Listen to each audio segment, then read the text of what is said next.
বর্তমান আপনি আমি কি একটা অবস্থায় অবস্থান করতেছি। এই তো গত 5 তারিখের ঘটনা, হ্যাঁ, 5ই অক্টোবর যে ঘটনাটা শোনা গেল, নর্থ সাউথ বিশ্ববিদ্যালয়, বাংলাদেশের নাম করা একটা বিশ্ববিদ্যালয়ের একজন স্টুডেন্ট, নাম কি তার? অপূর্ব পাল। অপূর্ব পাল একজন হিন্দু ছেলে পবিত্র কোরআনুল কারীমকে অবমাননা করলো। ভিডিওটা দেখলাম, কিভাবে পবিত্র কোরআনুল কারীম একটা ধর্মগ্রন্থ পবিত্র কোরআনুল কারীমকে অবমাননা করলো। এর জন্য আমরা ধিক্কার জানাই। কি হবে? পবিত্র কোরআনুল কারীম অবমাননা করে ইসলামকে মুছে দিতে কখনো পারবে না। কারণ আল্লাহ পাক বলতেছেন, ইন্না নাহনু নাযালনা যিকরা ওয়া ইন্না লাহু লাহাফিজুন। যে সূরা হিজরের মধ্যে আল্লাহ তাআলা বলতেছেন যে এই পবিত্র কোরআনুল কারীম আমি আল্লাহ তাআলা অবতীর্ণ করেছি, আর এর সংরক্ষণের দায়িত্ব, এর হেফাজতের দায়িত্ব আমি আল্লাহ তাআলা নিয়েছি। আপনি আমি দুনিয়াবি ক্ষেত্রে এরকম ভাবে চর্মচোখ দিয়ে দেখতেছি, এরকম ভাবে মুখ দিয়ে অবমাননা করতেছি। এই অবমাননা করে, এই অপমানিত করে পবিত্র কোরআনুল কারীমকে এই দুনিয়া থেকে মিশে দিতে পারবে না, মুছে দিতে পারবে না। 1400 বছর আগে পবিত্র কোরআনুল কারীম আল্লাহ সুবহানাহু ওয়া তাআলা এই পৃথিবীর বুকে নাজিল করেছেন।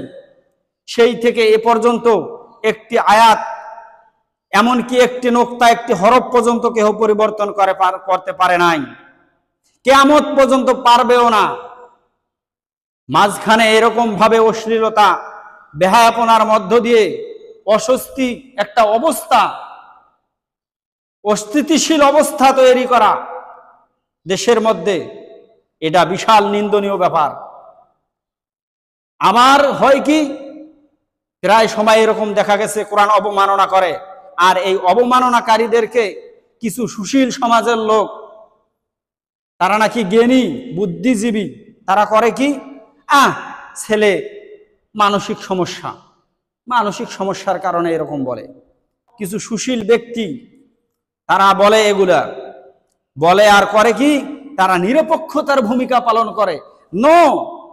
পবিত্র কোরআনুল কারীম একটা মহাগ্রন্থ আল কোরআন, আর এই আল কোরআন একটা ধর্মীয় গ্রন্থ।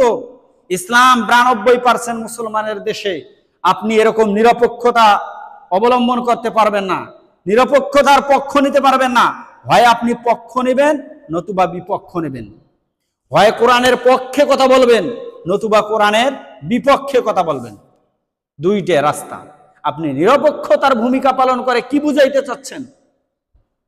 এরকম পূর্বেও অনেক সময় দেখা গেছে যে কি করছে, মানসিক রোগী বলে এরকম ভাবে তাকে ছেড়ে দেওয়া হয়েছে। না, যেই কোরআনের উপরে তার পা উঠেছে, কষ্ট লাগে, বিশাল কষ্ট। সেই পা কখনো জমিনের মধ্যে, বাংলার মাটিতে চলতে পারবে না। এটাই আমাদের জোর আবেদন। এরকম ভাবে নিরপেক্ষতার অবস্থান নিয়ে যদি আপনি থাকেন, তাহলে বুঝতে হবে, আপনি যদি মুসলিম হয়ে থাকেন তাহলে আপনার ঈমান দোহরাইতে হবে। আপনার ঈমানের মধ্যে সমস্যা আছে বিধায় আপনি নিরপেক্ষতার ভূমিকা পালন করতেছেন। নতুবা এরকম ভাবে বিপক্ষে যে যাচ্ছেন, আপনি মুসলমান হয়ে কেমনে যাইতে পারেন? সমগ্র পৃথিবীর যত মুসলমান আছে, ইসলাম ধর্মের অনুসারী আছে, সকলের হৃদয়ে এরকম ভাবে রক্তক্ষরণ হয় যখন ভাবে আল্লাহ, আল্লাহর রাসূল এবং পবিত্র কোরআন এবং ধর্ম নিয়ে যখন কেউ অবমাননা করে। এটা মেনে নেওয়ার কথাই নয়, কোনো মুসলমান মেনে নিতেই পারে না। শুধু বাংলার মুসলমান কেন, চেচনিয়া, বসনিয়া, ইরাক, ইরান, ফিলিস্তিন, কাশ্মীর, সৌদি আরব, পাকিস্তান থেকে শুরু করে কোন রাষ্ট্রের মুসলমান এটা মানতে পারবে না। কোরআন অবমাননা করা, রাসূল অবমাননা করা, আল্লাহ তাআলাকে অবমাননা করা।